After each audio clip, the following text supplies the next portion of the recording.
ಎಲ್ಲರಿಗೂ ನಮಸ್ಕಾರ. ನಾನು ನಿಮ್ಮ ಪ್ರೀತಿಯ ಧನುಪ್ರಿಯ. ಇವತ್ತು ನಾನು ರೂಪನ್ ಮನೆಗೆ ಬಂದಿದ್ದೆ. ಸ್ವಲ್ಪ ಕೆಲಸ ಇತ್ತು ಅಂತ ಅಂದ್ಬಿಟ್ಟು ಅವಳ ಮನೆಯಿಂದ ಕ್ಯಾಬ್ ಬುಕ್ ಮಾಡಿಕೊಂಡು ನಮ್ಮ ಮನೆಗೆ ಹೊರಟ್ವಿ, ಅವಳನ್ನ ಕರ್ಕೊಂಡು.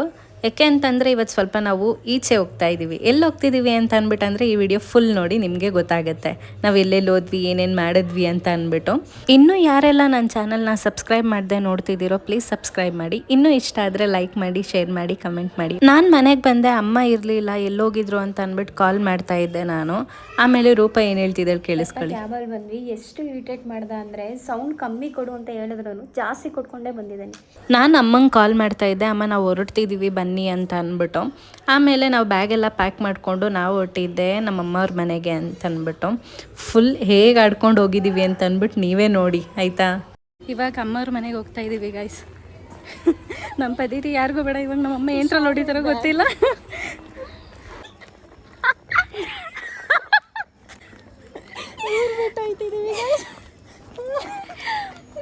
ನಾವು ಆಡೋ ಅವತಾರಕ್ಕೆ ನಮಗೆ ನಗು ಬರ್ತೈತೆ. ತುಂಬ ಲೇಟ್ ಬೇರೆ ಆಗಿತ್ತು. ಬೆಳಗ್ಗೆಯಿಂದ ನಮ್ಮಮ್ಮಂಗೆ ಬರ್ತೀವಿ ಅಂತ ಅಂದು ನಮ್ಮಮ್ಮ ವೆಯ್ಟ್ ಮಾಡಿ ಸಾಕಾಗೋಗಿತ್ತು. ಹಂಗೂ ಕೊನೆಗೂ ಬಂದ್ವಿ. ಸ್ವಲ್ಪ ಅಂಗಡಿಲೆಲ್ಲ ತಿಂಡಿ ತೊಗೋಬೇಕಾಗಿತ್ತು, ಸ್ವಲ್ಪ ಬಿಸ್ಕೆಟು ಅದು ಇದು ತೊಗೊಂಡು ಅಮ್ಮರ ಮನೆಗೆ ಬಂದ್ವಿ. ನಾವು ಬ್ಯಾಗೆಲ್ಲ ತೊಗೊಬಂದಿರೋದಕ್ಕೆ ನಮ್ಮ ಬೇಬಿ ನೋಡಿ ಹೇಗೆ ಆಡ್ತಿದ್ದಾಳೆ ಅಂತ ಅಂದ್ಬಿಟ್ಟು, ಎಲ್ಲೋ ಹೊರಟಿದ್ದಾರಲ್ಲ ನಾನು ಬಿಟ್ಬಿಟ್ಟು ಅಂತ ಅಂದ್ಬಿಟ್ಟು ಫುಲ್ ನೋಡ್ತಾ ಇದ್ಲು.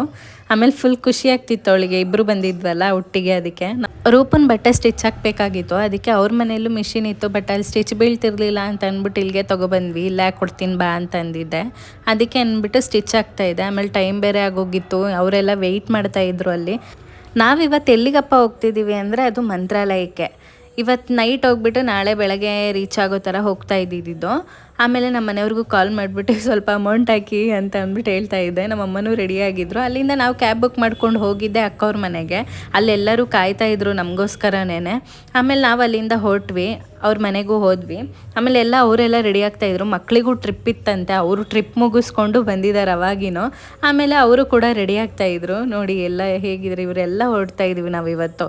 ಇವ್ರು ನೋಡಿ ಹೇಗೆ ನೋಡ್ತಾ ಇದ್ದಾರೆ ಅಂತ ಅಂದ್ಬಿಟ್ಟು, ಎಲ್ಲಿಗೂ ಹೊರಟಿದಾರಲ್ಲ ಅಂತ ಅಂದ್ಬಿಟ್ಟು ಅವರು ಕೂಡ ಬರ್ತಿದ್ದಾರೆ. ಎಲ್ಲ ಮಕ್ಕಳೆಲ್ಲ ಹೊರಟಿದ್ದಾರೆ. ಆಮೇಲೆ ನಾವು ಅಲ್ಲಿಂದ ಎಲ್ಲರೂ ಬಸ್ ಸ್ಟಾಪಿಗೆ ಬಂದ್ವಿ, ಬಸ್ ಹತ್ತನ ಅಂತ ಅಂದ್ಬಿಟ್ಟು.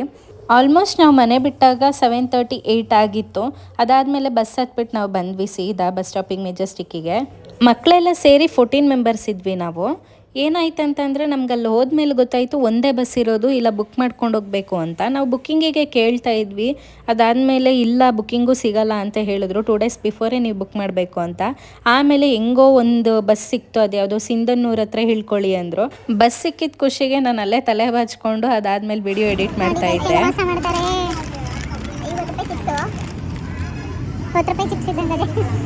ಆ ಚಿಪ್ಸ್ ಯಾವ ಮೂಲೆಗೆ ಸಾಕಾಗುತ್ತೆ. ನಮ್ಮಮ್ಮ ಚಪಾತಿ ಮಾಡ್ಕೊಂಬಂದಿದ್ರು, ಹಾಗೆ ಗೊಡ್ಗಾರ. ನನಗಂತೂ ತುಂಬಾ ಇಷ್ಟ. ಅದಾದಮೇಲೆ ಲೈಟ್ ಆಫ್ ಆಗಲಿ ಅಂತ ಕಾಯ್ತಿದ್ವಿ. ಲೈಟ್ ಆಫ್ ಆಗಿದ ತಕ್ಷಣ ಚಪಾತಿ ತಿಂದು ಆಮೇಲೆ ನಾನು ಮಲಗಿದ್ದೆ. ಅದು ಯಾವುದೋ ಊರ ಹತ್ರ ನಿಲ್ಲಿಸಿದ್ರು ಊಟಕ್ಕೆ ಅಂತ ಅಂದ್ಬಿಟ್ಟು. ಆಮೇಲೆ ನಮಗೆ ಚಪಾತಿ ತಿಂದೆ ಸಾಕಾಗಿತ್ತಲ್ಲ, ನಾವೇನು ತಿನ್ನೋಕೆ ಹೋಗಲಿಲ್ಲ. ಆಮೇಲೆ ಅಲ್ಲಿಂದ ಸಿಂಧನೂರಿಗೆ ಬಂದ್ವಿ ಬೆಳಗ್ಗೆ 6 ಗಂಟೆಗೆ. ಅಲ್ಲಿಂದನೂ ಬಸ್ ಇರಲಿಲ್ಲ, ಅದಕ್ಕೆ ಈ ಗಾಡೀಲಿ ಬಂದ್ವಿ. ಅವರೇ ಟಿಫನಿಗೆ ನಿಲ್ಲಿಸಿದ್ರು, ಟಿಫನ್ ತಿನ್ನೋಣ ಅಂತ ಅಂದ್ಬಿಟ್ಟು. ಕೊನೆಗೂ ಮಂತ್ರಾಲಯಕ್ಕೆ ರೀಚ್ ಆದ್ವಿ ಎಲ್ಲ ಮುಗಿಸ್ಕೊಂಡು. ನೈಟೆಲ್ಲ ಫುಲ್ ಜರ್ನಿನೇ ಆಗೋಯ್ತು, ಕೂತು ಸಾಕಾಗೋಯ್ತು. ಆಮೇಲೆ ಅಲ್ಲಿಂದ ನಾವೆಲ್ಲ ರೆಡಿ ಆಗಿಬಿಟ್ಟು ದೇವಸ್ಥಾನದ ಕಡೆಗೆ ಹೊರಟ್ವಿ. ಹೊಳೆಲೆಲ್ಲ ಸ್ನಾನ ಮಾಡಿಕೊಂಡು ಅಲ್ಲಿಂದನೇ ಹೊರಟ್ವಿ. ನಾವು ಹೊಳೆ ಹತ್ರ ಹೋಗಿದ್ವಲ್ಲ, ತುಂಬಾ ಗಲೀಜಿತ್ತು. ಅದು ಏನು ಜನನೋ ಏನೋ ಗೊತ್ತಿಲ್ಲ ರೀ, ತುಂಬಾ ಗಲೀಜು ಮಾಡಿದ್ರು ಮಾತ್ರ. ದೇವಸ್ಥಾನ ಅಂತಲೂ ನೋಡೋದಿಲ್ಲ, ಎಷ್ಟು ಕೆಟ್ಟ ಜನ ಇದ್ದಾರೆ ಅಲ್ವಾ.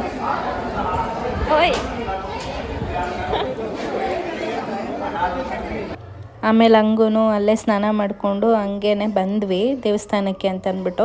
ರಾಘವೇಂದ್ರ ಸ್ವಾಮಿ ದೇವಸ್ಥಾನ ನೋಡೋದಕ್ಕಿಂತ ಮುಂಚೆ ಮಂಚಾಲಮ್ಮನ ದೇವಸ್ಥಾನಕ್ಕೆ ಹೋಗಬೇಕು ಅಂತ ಹೇಳಿದರು.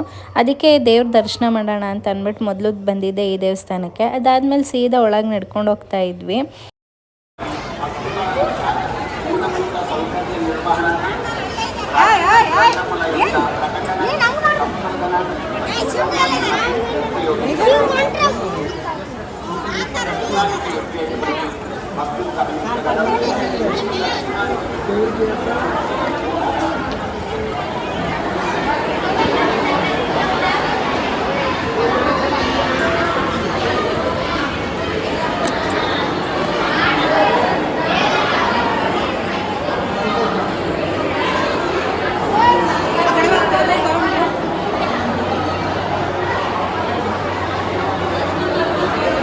ನೋಡಿದ್ರಲ್ಲ ನೀವೇ ಎಷ್ಟು ಜನ ಇದ್ದಾರೆ ಅಂತ ಅಂದ್ಬಿಟ್ಟು. ನಾವು ಬುಧವಾರ ನೈಟ್ ಹೊರಟಿದ್ದು, ಗುರುವಾರ ಬೆಳಗ್ಗೆ ರೀಚ್ ಆಗೋ ಥರ. ನಮಗಿಂತ ಮುಂಚೆ ಅವರೆಲ್ಲ ಹೋಗಿದ್ರು. ನಾನು, ಅಕ್ಕ, ಪಾಪು, ನಮ್ಮಮ್ಮ ಮತ್ತು ರೂಪ ಇಷ್ಟು ಜನ ಮಾತ್ರ ನಾವು ಬರ್ತೀವಿ ಅಂತ ಅಂದಿದ್ವಿ. ನೀವು ಹೋಗಿರಿ, ನಾವು ಆಮೇಲೆ ಬರ್ತೀವಿ ಅಂತ ಹೇಳಿದ್ವಿ.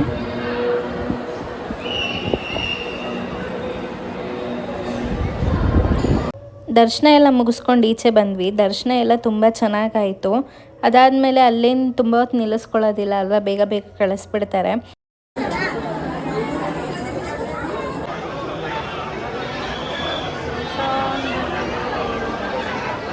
ದರ್ಶನಕ್ಕಿಂತ ಪ್ರಸಾದಕ್ಕೆ ತುಂಬ ಹೊತ್ತು ವೆಯ್ಟ್ ಮಾಡಿದ್ವಿ ನಾವು. ಪ್ರಸಾದ ಆಮೇಲೆ ಸಿಕ್ತು, ಊಟ ಮಾಡ್ಕೊಂಡ್ವಿ ನಾವು. ತುಂಬ ಬೇರೆ ಹೊಟ್ಟೆ ಬೇರೆ ಹಸಿತಾ ಇತ್ತು, ಅದಕ್ಕೆ ಪ್ರಸಾದ ತುಂಬಾ ಚೆನ್ನಾಗಿತ್ತು. ಅದಾದಮೇಲೆ ನಾವು ಅಲ್ಲಿಂದ ಮೆಹಂದಿ ಹಾಕಿಸ್ಕೊಳ್ಳೋಣ ಅಂತ ಬಂದ್ವಿ. ಇಷ್ಟ ಆಗಿತ್ತು, ಇದನ್ನು ಹಾಕಿಸ್ಕೊಳ್ಳೋಣ ಅಂತ ಹೋಗಬೇಕಾದ್ರೆ ನೋಡ್ಕೊಂಡು ಹೋಗಿದ್ವಿ. ಅದಾದಮೇಲೆ ಬರಬೇಕಾದ್ರೆ ಹಾಕಿಸ್ಕೊಳ್ಳೋಣ, ಯಾಕೆಂದರೆ ಊಟ ಮಾಡೋಕೆ ಹೋಗ್ತೀವಲ್ಲ, ಫುಲ್ ಕೈಗೆಲ್ಲ ಇದಾಗುತ್ತೆ ಅಂತ ಅಂದ್ಬಿಟ್ಟು, ಅಂಟುತ್ತೆ ಅಂತ ಅಲ್ಲೇ ಹಾಕಿಸ್ಕೊಂಡ್ವಿ. ಅಲ್ಲಿಂದ ನಾವು ಪ್ರಸಾದ ತೊಗೊಳ್ಳೋಣ ಅಂತ ಬಂದ್ವಿ ಕೌಂಟರ್ಗೆ. 30 ರೂಪಾಯಿಗೆ 3 ಕೊಡ್ತಾರೆ ಪ್ರಸಾದ. ಅದಾದಮೇಲೆ ಇಬ್ಬರಿಗೆ ತೊಗೊಂಡ್ವಿ ನಾವು. ಆಮೇಲೆ ಎಲ್ಲ ಕೂತ್ಕೊಂಡಿದ್ವಿ, ಸ್ವಲ್ಪ ಹೊತ್ತು ಕೂತ್ಕೊಳ್ಳೋಣ ಅಂತ ಅಂದ್ಬಿಟ್ಟು. ನಾವು 14 ಜನಕ್ಕೆ ಗಾಡಿ ಮಾತಾಡ್ಕೊಂಡು ಬಂದಿದ್ವಲ್ಲ, ಅವರು 5 ಪ್ಲೇಸಸ್ ತೋರಿಸ್ತೀವಿ ಅಂತ ಹೇಳಿದರು, ಮಂತ್ರಾಲಯನೂ ಸೇರಿ. ಹಾಗಾಗಿ ನಾವು ಅದೇ ಗಾಡೀಲಿ ಬಂದಿದ್ವಲ್ಲ, ಅವರು ಇನ್ನೊಂದು ದೇವಸ್ಥಾನಕ್ಕೆ ಕರ್ಕೊಂಡೋದ್ರು. ಮಂತ್ರಾಲಯ ದೇವಸ್ಥಾನ ಮುಗಿಸ್ಕೊಂಡು ಇಲ್ಲಿಗೆ ಬಂದಿದ್ದು ನಾವು ನೆಕ್ಸ್ಟು. ಹೌದಾ?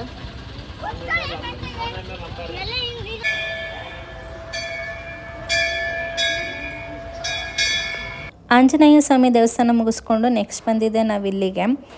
ನಾನು ರಾಘವೇಂದ್ರ ಸ್ವಾಮಿ ಟೆಂಪಲ್ಗೆ ಇದು 2 ಟೈಮ್ಸ್ ಬರ್ತಿರೋದು, ಸೆಕೆಂಡ್ ಟೈಮು. ಅವಾಗ ಲಾಸ್ಟ್ ಟೈಮ್ ಬಂದಿದ್ದಾಗ ನಾನು, ನಮ್ಮಪ್ಪ, ನಮ್ಮಮ್ಮ 3 ಜನ ಬಂದಿದ್ವಿ. ಇವಾಗ ತುಂಬ ಜನ ಬಂದಿದ್ದೀವಿ. ಅದಾದಮೇಲೆ ಈ ದೇವಸ್ಥಾನನೂ ಮುಗಿಸ್ಕೊಂಡ್ವಿ.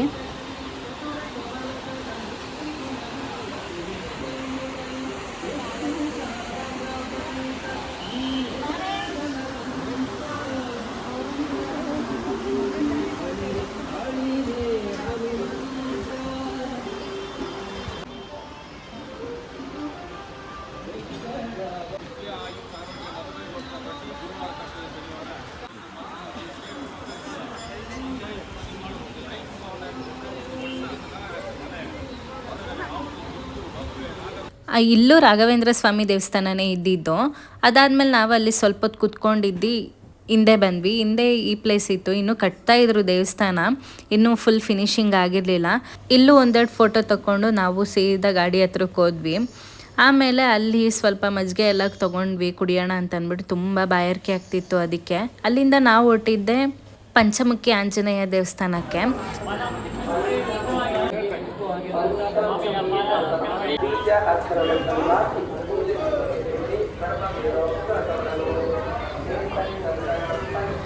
ಇದು ನಮಗೆ ಲಾಸ್ಟ್ ಪ್ಲೇಸ್ ಆಗಿತ್ತು. ಇಲ್ಲೇ 2 ದೇವಸ್ಥಾನ ಇದೆಯಲ್ವ, ಸೊ ಹಾಗಾಗಿ ಇದು ಸೇರಿ 5 ಪ್ಲೇಸ್ ಅಂತ ಹೇಳಿದರು.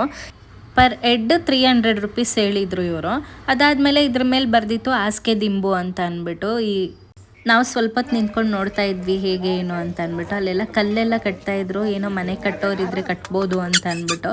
ಅದಾದಮೇಲೆ ಅದನ್ನು ನೋಡಿಕೊಂಡು ನಾವು ಸೀದಾ ಲಕ್ಷ್ಮೀ ದೇವಸ್ಥಾನಕ್ಕೆ ಹೊರಟ್ವಲ್ಲ, ಅಲ್ಲೇ ದಾರಿಯಲ್ಲಿ ಗೋಲಿ ಸೋಡಾ ಕಾಣಿಸ್ತು, ಕುಡಿಯೋಣ ಅಂತ ಅನ್ನಿಸ್ತು. ಎಷ್ಟು ನೀರು ಕುಡಿದ್ರು ಗೈಸ್, ಕುಡ್ದಂಗೆ ಅಂತ ಅನ್ನಿಸ್ತಾನೆ ಇರಲಿಲ್ಲ. ಆಮೇಲೆ ನಾನು, ಅಮ್ಮ, ರೂಪ 3 ಜನನೂ ಕುಡಿದ್ವಿ. ಆಮೇಲೆ ಸೀದಾ ನಾವು ಅಲ್ಲಿಂದ ದೇವಸ್ಥಾನದ ಕಡೆಗೆ ಹೊರಟ್ವಿ. ಅವರಿಗೆ 700 ವರ್ಷ, ಈಗ 353 ಆರಾಧನಾಗಿದೆ. ಇನ್ನೂ ಉಳಿದಿರೋದ ಬಾಕಿ 347. ಅಲ್ಲಿವರೆಗೂ ಜೀವಂತವಾಗಿರ್ತಾರೆ ಮಂತ್ರಾಲಯದಲ್ಲಿ ರಾವಣ ಸ್ತಂಭಗಳು ಮನೆದೇವರ ಶಂಕು ಚಕ್ರ ಅವತಾರದಲ್ಲಿ ರಾಯನಿಗೆ ಎಷ್ಟು ಕೊಟ್ಟಿದ್ದಂತ ಮಾರಿಸಿದ್ದೇವೆ. ಈ ತಾಯಿ ಹೇಳಿಕೊಟ್ಟಿದ್ದ ರಾವಣ ಸ್ತಂಭನಿಗೆ. ಅಂಜನ ಸ್ವಾಮಿ 5 ಮುಖದಲ್ಲಿ ಬಂಡೆಯಲ್ಲಿ ಕುತ್ಕೊಂಡಿದ್ದಾನ, 5 ಮುಖದಲ್ಲಿ ಅಂಜನ ಸ್ವಾಮಿ ಇದ್ದಾನ. ಆ ಅಂಜನ ಸಾಕ ನಿನಗೆ ದಾರಿ ತೋರಿಸ್ಕೊಡ್ತಾನ, ಹೋಗು ನೀನು 3 ಸ್ಥಾನ ತಪಸ್ ಮಾಡಂತ ಮೊದಲೇ ಹೇಳ್ಕೊಟ್ಟಿದ್ದ ರಾಯರಿಗೆ. ಶಂಕು ಚಕ್ರ ಒಡಮಂತ ಲಕ್ಷ್ಮೀದೇವಿ ರಾಯರ ಮನೆದೇವರು ಲಕ್ಷ್ಮೀ ದೇವ್ರನ್ನು ನೋಡಿಕೊಂಡು ಅದಾದಮೇಲೆ ನಾವು ಇಲ್ಲಿ ಫೇಮಸ್ ಅಂತೆ ಬದನೆಕಾಯಿ ಬಜ್ಜಿ, ಅದನ್ನು ತಿನ್ಕೊಂಡು ನಾವು ಸೀದಾ ಹೊರಟಿದ್ದೆ ರೈಲ್ವೆ ಸ್ಟೇಷನ್ ಕಡೆಗೆ. 6:14 ಆಗಿತ್ತು. ಆಮೇಲೆ ರೈಲ್ವೆ ಸ್ಟೇಷನಲ್ಲಿ ತುಂಬಾ ಜನ ಇದ್ರು ಗೈಸ್. ನಿಜವಾಗ್ಲೂ ನಾವು ಬಸ್ಗಿಂತ ರೈಲೇ ಬೆಟರ್ ಅಂದ್ಕೊಂಡಿದ್ವಿ. ನಮಗೆ ಬಂದಮೇಲೆ ಗೊತ್ತಾಗಿದ್ದು ತುಂಬಾ ರಶ್ ಇದೆ ಜನರಲಲ್ಲಿ ಅಂತ ಅಂದ್ಬಿಟ್ಟು. ನಿಜ ಗೈಸ್, ಯಾರು ಕೂಡ ಬರೋಕ್ಕೆ ಹೋಗಬೇಡಿ ಟ್ರೈನಲ್ಲಿ. ಯಾಕೆ ಅಂತಂದರೆ ಫುಲ್ಲು ಜಿರ್ಲೆ ಅಂದರೆ ಜಿರ್ಲೆ ಇತ್ತು. ನಾವು ಯಾಕಾದರೂ ಬಂದ್ವು ಅನ್ನಿಸ್ತು. ಅಲ್ಲಿಂದ ಸೀದಾ ಮನೆಗೆ ಬಂದ್ವಿ.